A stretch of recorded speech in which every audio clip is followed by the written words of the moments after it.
আসসালামু আলাইকুম। আজকে আমি যে বিষয় নিয়ে আলোচনা করব সেটা হচ্ছে কিভাবে পজিটিভ থিংকিং আমাদের লাইফে ইমপ্যাক্ট ফেলে। আমরা যখন কোনো কিছু চিন্তা করি তখন কিন্তু একটা ফ্রিকোয়েন্সি ক্রিয়েট হয়। এই ফ্রিকোয়েন্সিটা আমাদের লাইফে ছড়িয়ে পড়ে। লাইক আমরা এখন বর্তমানে যে অবস্থায় আছি না, সেটা হচ্ছে আমরা প্রিভিয়াস লাইফে যেগুলো চিন্তা করে আসছিলাম সেটারই প্রতিফল। আমাদের ফিউচারে কি হবে না হবে সেটাও এখন ডিপেন্ড করে আমরা কিভাবে চিন্তা করব। আমরা যদি ফিউচারে আমাদের অ্যাম্বিশন থেকে অনেক হাই, সুতরাং আমাকে এখন বর্তমানে চিন্তা করতে হবে সেরকম হাই লেভেলে, তাহলেই আমরা হচ্ছে ফিউচারে গ্রো আপ করতে পারবো।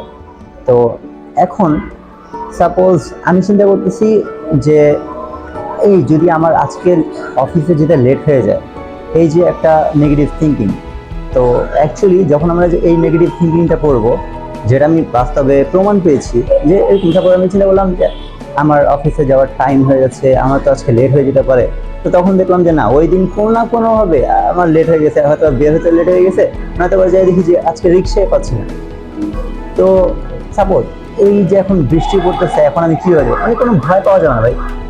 এখন আমাকে এটা চিন্তা করতে হবে যে আমি ওইভাবে ভয় পাওয়া চিন্তা করা যাবে না যে আজকে যদি লেট হয়ে যায়, বা এরকম নেগেটিভ থিঙ্কিং করা যাবে না যে আজকে আমি লেট করবো না, এরকম চিন্তাই করবেন না, একদমই না।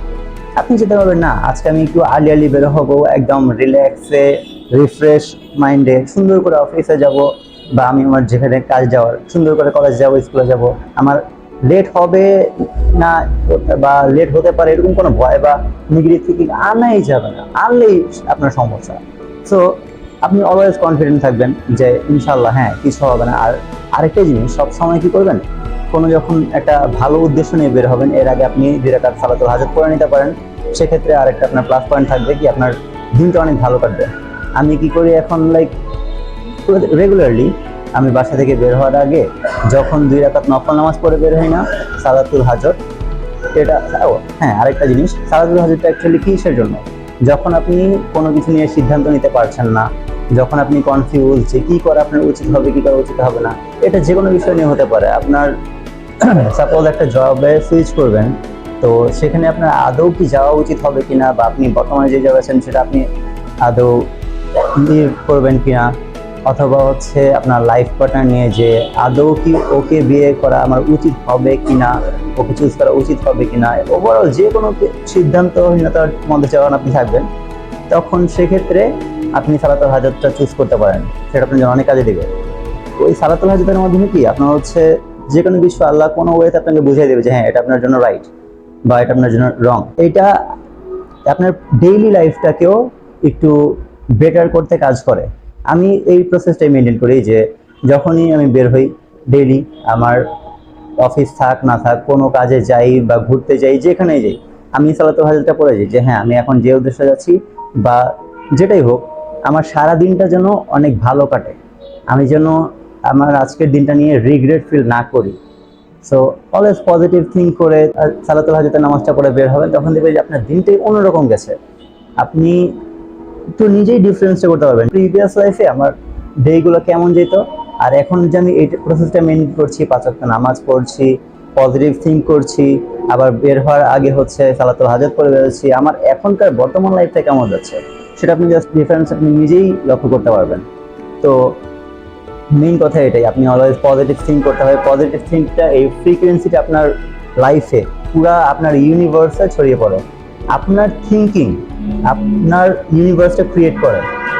আপনি ফিউচারে কি করবেন না করবেন সেটা সুন্দর করে সাজান। সাপোজ আপনার লক্ষ্য কি যে আমি একটা বাইক কিনবো, হ্যাঁ, তো আপনি হচ্ছে বাইকের শপে ঘুরে আসেন, আপনার হ্যাঁ যে আপনি বিশেষ করেন যে অলমোস্ট আমি পেয়ে গেছি, হ্যাঁ আমি এটা পাবো ইনশাল্লাহ। আপনি একটা বাইকের ছবি প্রিন্ট করে আপনার রুমে লাগিয়ে রাখতে পারেন যে হ্যাঁ এই বাইকটা আমার হবে।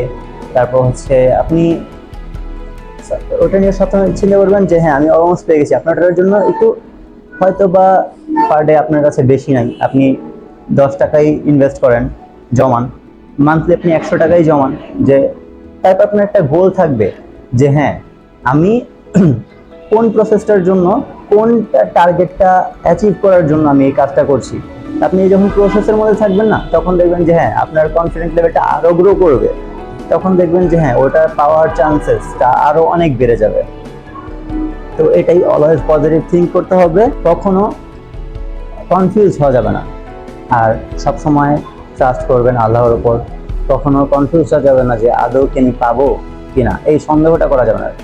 যখন আপনি কনফিউজ হবেন, সন্দেহ করবেন, তখন কিন্তু সমস্যা। সো কনফিউজ হওয়া যাবে না, সন্দেহ করা যাবে না, সবসময় নিজের প্রতি, আল্লাহর প্রতি বিশ্বাস রাখতে হবে। বিশ্বাস রেখে আপনার লাইফটা এগিয়ে নিয়ে যেতে হবে। Thank you. আসসালামু আলাইকুম।